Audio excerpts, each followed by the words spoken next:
Selamat pagi, senang sekali saya Rosmi Rahma kembali menjumpai Anda dalam program Redaksi 33. Kami akan menyajikan informasi penting untuk Anda dan berikut di antaranya. Jajaran Satuan Reserse Narkoba Polres Kutai Kartanegara menyita 5,6 kg sabu siap edar dari tangan 3 tersangka.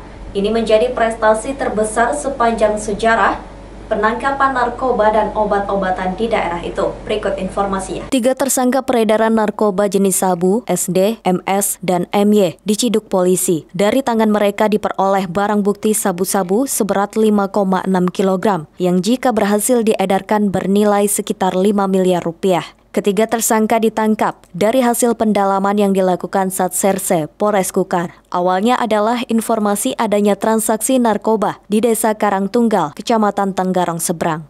Petugas kepolisian yang menyamar jadi pembeli akhirnya berhasil mendekati pengedar berinisial SD dan menangkapnya dengan barang bukti 1 paket besar sabu-sabu yang beratnya diduga mencapai 1 kilogram. Atas tangkapan besar itu, polisi narkoba langsung mengembangkan asal-usul tersangka SD mendapatkan narkoba. Dari pengakuan tersangka akhirnya diperoleh nama seorang berinisial MY yang tinggal di Samarinda.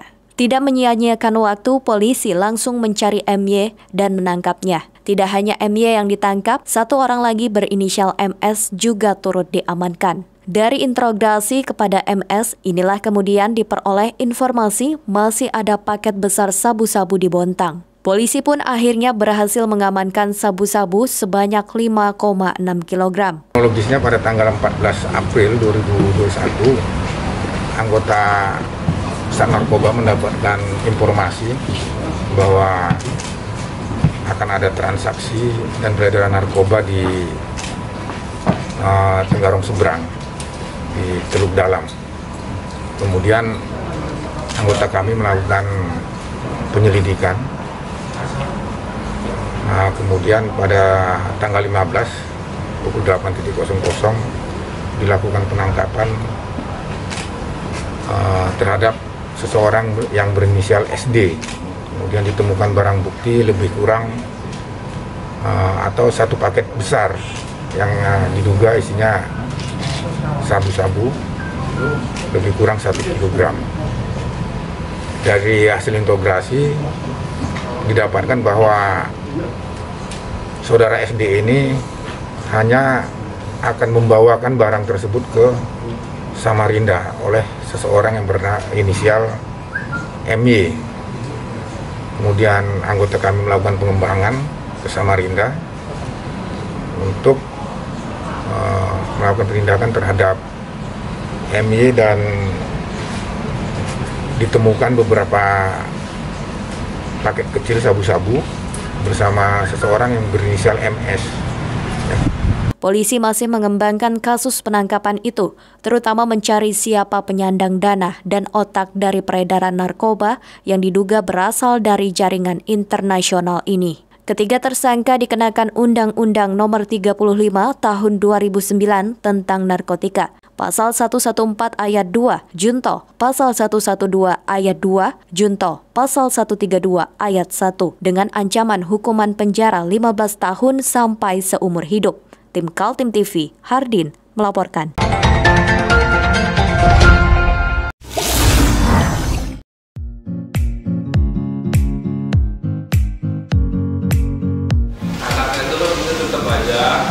Cara mudah beriklan digital di Kaltim TV.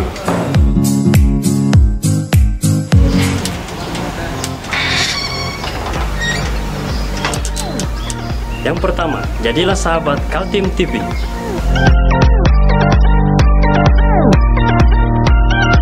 Dengan Rp1 juta, para sahabat mendapat 20 kali tayang di slot berita kamu.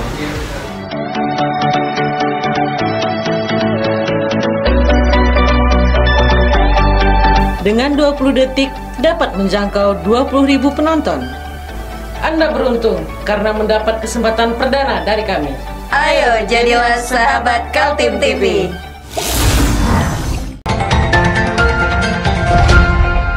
Pandemi COVID-19 yang terjadi sejak tahun 2020 hingga sekarang membuat sektor pendapatan pada APBD Kaltim menurun.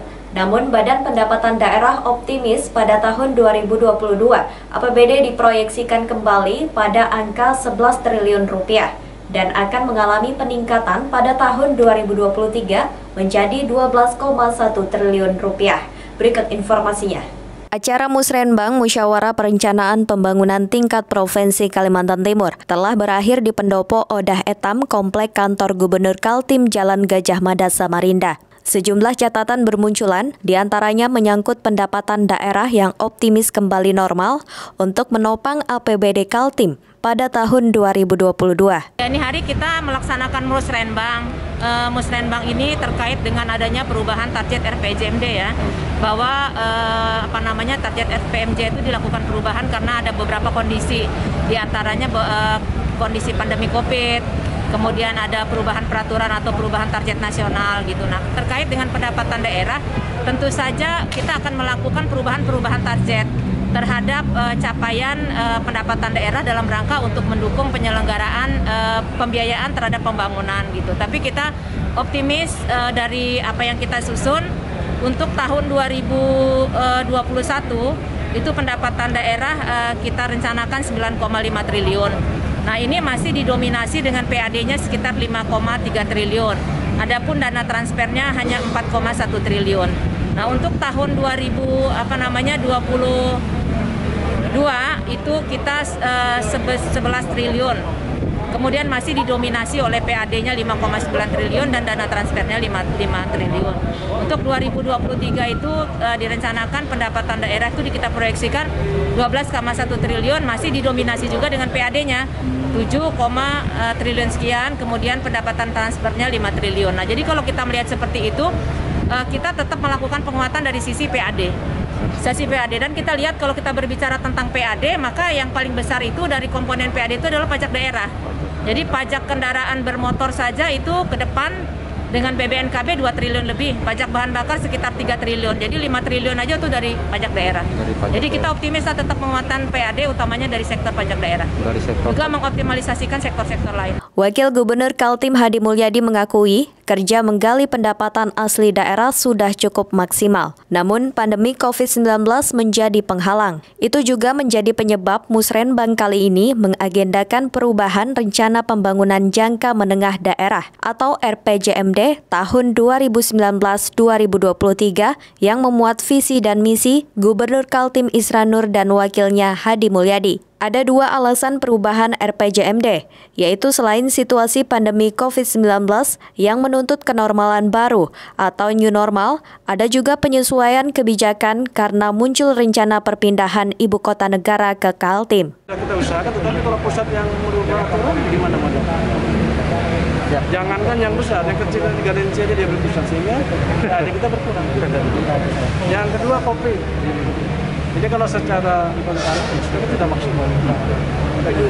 Dampak pandemi COVID-19 selama setahun terjadi di Kalimantan Timur. Selain mengurangi pendapatan asli daerah, juga berkontribusi pada indeks pertumbuhan ekonomi pada angka minus 2,85%. Kemudian meningkatnya pengangguran 6,87% dan kemiskinan yang mengalami peningkatan sebesar 6,64%. Angka kemiskinan ini karena Kaltim ini menjadi gula bagi seluruh daerah, se-Kalimantan itu yang paling banyak didatangi Kaltim.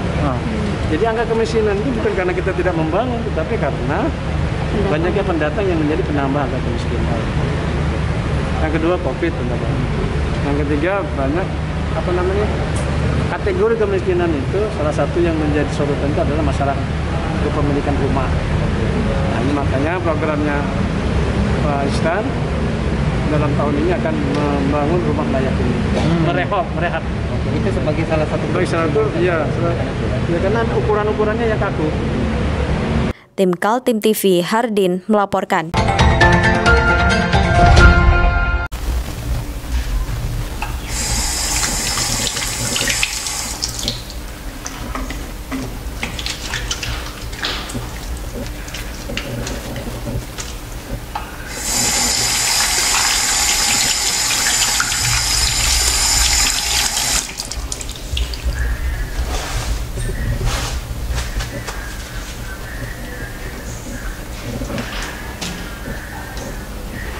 Meskipun di rumah saja, kita tetap selalu menjaga kesehatan, cuci tangan, menggunakan hand sanitizer. Ingat, mulailah dari diri sendiri.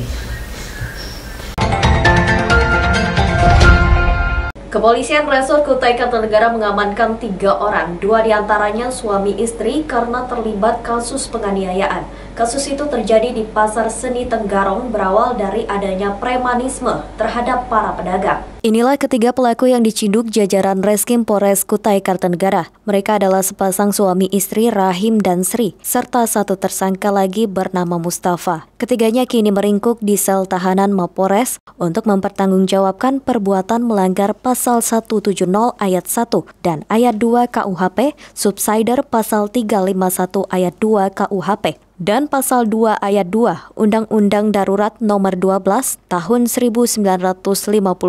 Kapolres Kukar AKBP Irwan Masulin Ginting menceritakan 3 tersangka diciduk karena terlibat perkelahian menggunakan senjata tajam. Awalnya adalah masalah pungutan liar kepada para pedagang. Di pasar seni itu sudah lama berlangsung kegiatan pajak liar kepada para pedagang oleh para preman. Saat Rahim disuruh oleh bapaknya bernama Effendi menagih pungutan liar, para pedagang ternyata mengaku sudah membayar kepada Mustafa sebesar Rp300.000. Hal tersebut memicu kemarahan Rahim dan juga bapaknya saat menemui Mustafa. Perkelahian tidak terhindarkan. Rahim marah saat melihat bapaknya didorong oleh Mustafa, lalu mengambil senjata tajam dan menyerang Mustafa yang juga siap dengan senjata tajam. Saat Mustafa lengah, tiba-tiba seorang wanita Sri menusuk Mustafa. Sri adalah istri dari Rahim.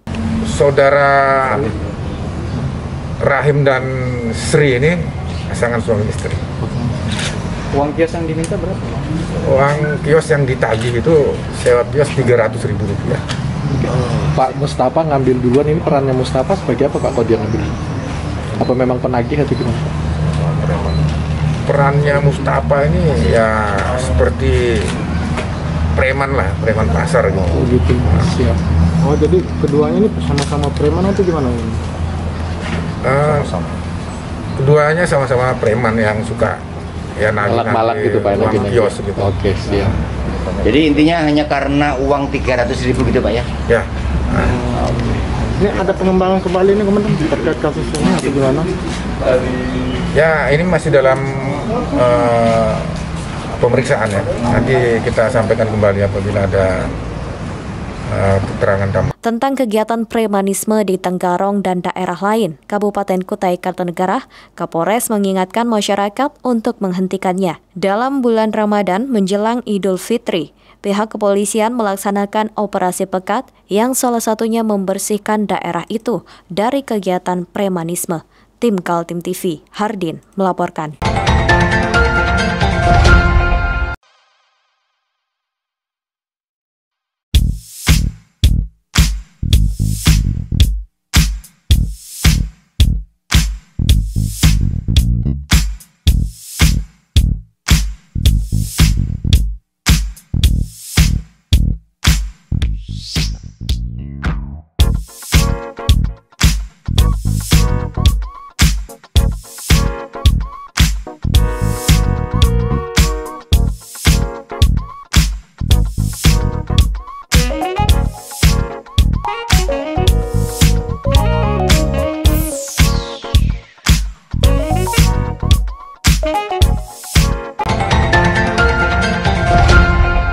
Menjawab tantangan globalisasi dan hadirnya ibu kota negara di Kalimantan Timur, Dinas Kearsipan dan Perpustakaan berkolaborasi dengan fraksi PKB DPRD Kutai Kartanegara dan perangkat desa membangun perpustakaan digital Desa Pintar di Kecamatan Lojanan.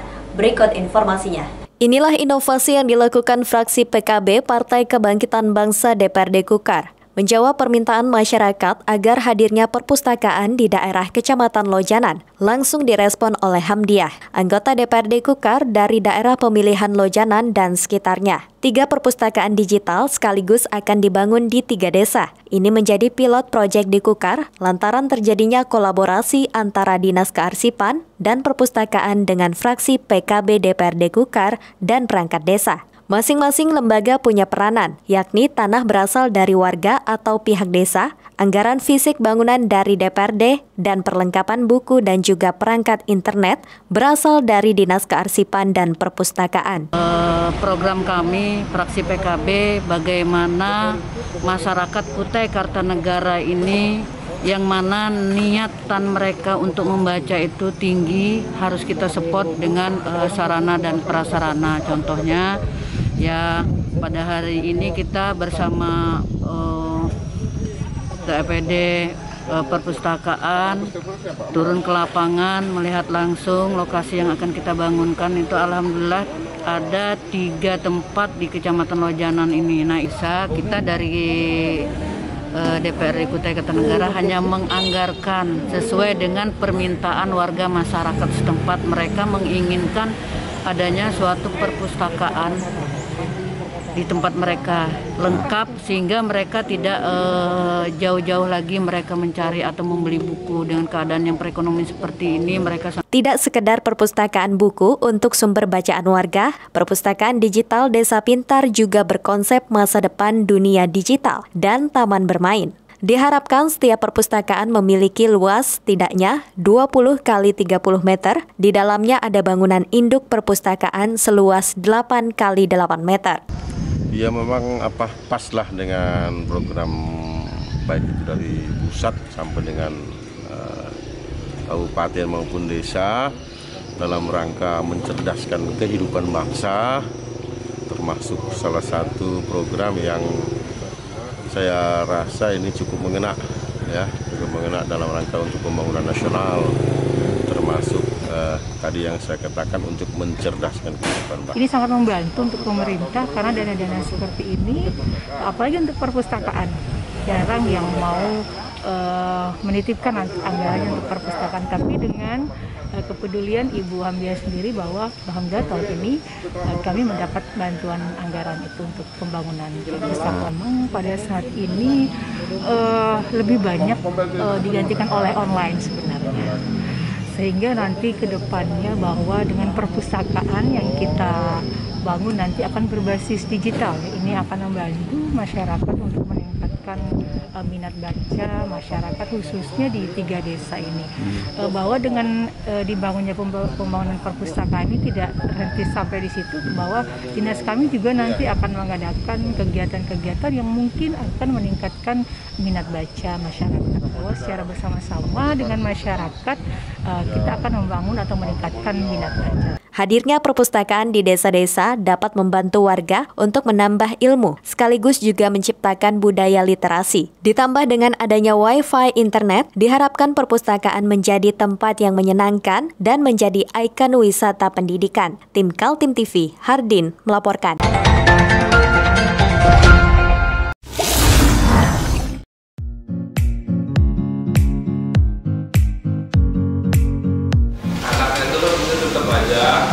Cara mudah beriklan digital di Kaltim TV.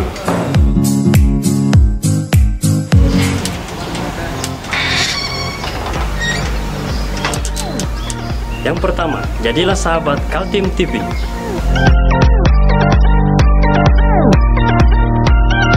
Dengan Rp1.000.000, para sahabat mendapat 20 kali tayang di slot berita kamu.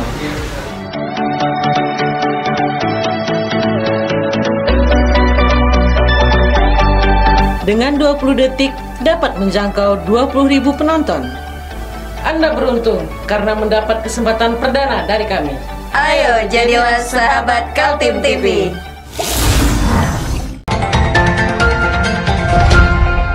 Kantor Pencarian dan Pertolongan Kelas A Balikpapan dengan ruang lingkup operasi seluruh kabupaten dan kota Sekaltim mengusulkan dibukanya 1 pos unit siaga di Kabupaten Berau. Bupati Berau Sri Jurniasih menyambut baik rencana itu berkoordinasi dengan Badan Penanggulangan Bencana daerah tersebut. Berikut informasinya. Pertemuan Bupati Berau Haja Sri Jurniasih dengan tim Kantor Pencarian dan Pertolongan Kelas A Balikpapan berlangsung Senin 19 April 2021 di kantor Bupati Berau Jalan APT Pranoto, Tanjung Redep. Bupati ditemani Kepala BPD Berau Tamrin, sedangkan rombongan tim Kantor Pencarian dan Pertolongan Kelas A Balikpapan dipimpin langsung Melkianus Kota, selaku Kepala Kantor.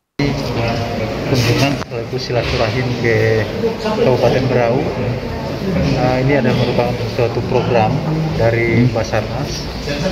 Nah, mengingat sesuai dengan amanat Undang-Undang Nomor 29 tahun 2014 bahwa ini salah satu itu mensosialisasikan bahasa besar di Indonesia. Untuk itu direncanakan kami akan mendirikan unit siaga SAR Kabupaten Berau. Rencananya kapan Pak?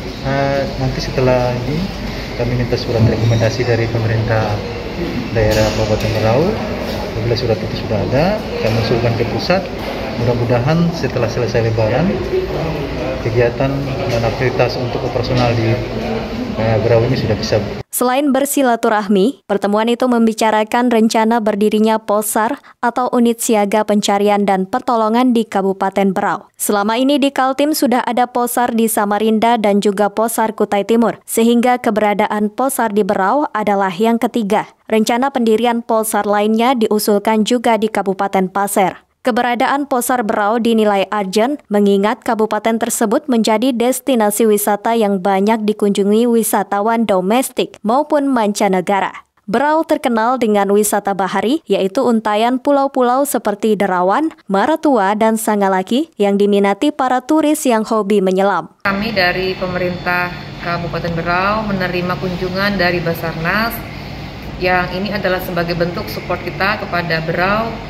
Mengingat Berau adalah sebuah daerah wisata yang memiliki alam dan laut yang sangat luas, sehingga mungkin ketika ada hal-hal yang tidak diinginkan yang terjadi di Berau, maka Basarnas mudah-mudahan bisa mengambil bagian dalam menyelamatkan para turis yang mungkin terkena bencana. Oleh karena itu, kemudian juga ketika ada hal-hal yang mungkin tidak diinginkan seperti kebakaran hutan dan sebagainya, mudah-mudahan Basarnas juga yang ada di sini bisa memberikan kontribusi yang terbaik kepada pelayanan kepada masyarakat. Meski mendapat respon positif berdirinya Polsar atau Unit Siaga Pencarian dan Pertolongan di Berau, namun keputusan persetujuan tetap menunggu Basarnas Pusat. Namun Melkianus Kota optimis rencana itu segera bisa diwujudkan setelah rekomendasi dari Bupati diterbitkan. Tim Kaltim TV melaporkan.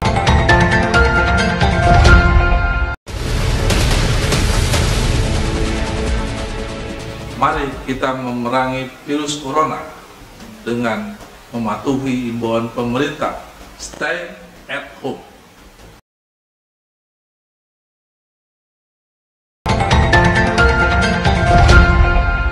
Jajaran Polres Kota Samarinda memusnahkan minuman keras hasil operasi Pekat Mahakam tahun 2021. Sebanyak 1.051 botol miras dimusnahkan di pelataran Mapolresta, disaksikan Forkopimda di kota itu. Berikut informasinya. Selama 15 hari, jajaran Polres Kota Samarinda melaksanakan operasi Pekat Mahakam, terutama untuk menelusuri penyakit masyarakat yang melanggar ketertiban umum maupun tindak pidana. Di antaranya dengan merazia kios-kios yang menjual minuman keras tanpa izin. Hasil operasi yang berakhir 22 April lalu langsung dipublikasikan, diantaranya sebanyak 1.051 botol minuman keras berhasil disita dari toko-toko penjual miras tanpa izin. Dengan menggunakan kendaraan alat berat, minuman keras beralkohol itu dimusnahkan dengan cara dilindas. Disaksikan unsur Forkopimda, termasuk Wakil Wali Kota Rusmadi Wongso. Pagi hari ini, tanggal 23 April, kita laksanakan rilis yang hasil pengungkapan kasus operasi Pekat yang dilaksanakan oleh jajaran Polda Kaltim, Polres jajaran khususnya Polres Samarinda, kita sebagai pelaksana, dan kita dari unsur pelaksana melaksanakan dari Polres melaksanakan kegiatan ini dari Polres sendiri. Dan hasil operasi Pekat Mahakam tidak hanya mengamankan miras beralkohol, tapi juga menyita barang bukti dari 40 tindakan premanisme seperti senjata tajam, perjudian, dan juru parkir liar. Ya, pertama terima kasih ini kepada pihak Polresta dipimpin oleh Kapolresta. Luar biasa, saya kira ini posisinya kan posisi penting, apalagi di bulan Ramadan. Pasti setiap warga Samarinda menginginkan suasana Ramadan. Minuman keras yang disita dimusnahkan diantaranya berisi cairan beralkohol, jenis brandy, vodka, whisky, dan jenis bir, anggur, serta minuman tuak. Tim Kaltim TV, Hardin melaporkan.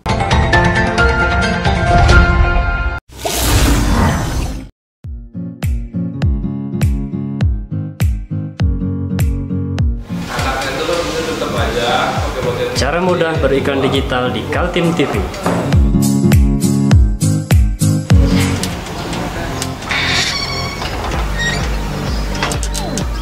Yang pertama, jadilah sahabat Kaltim TV.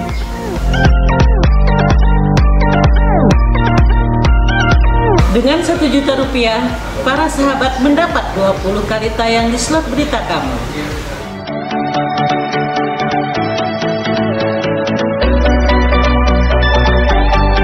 Dengan 20 detik dapat menjangkau 20.000 penonton. Anda beruntung karena mendapat kesempatan perdana dari kami. Ayo jadilah sahabat Kaltim TV.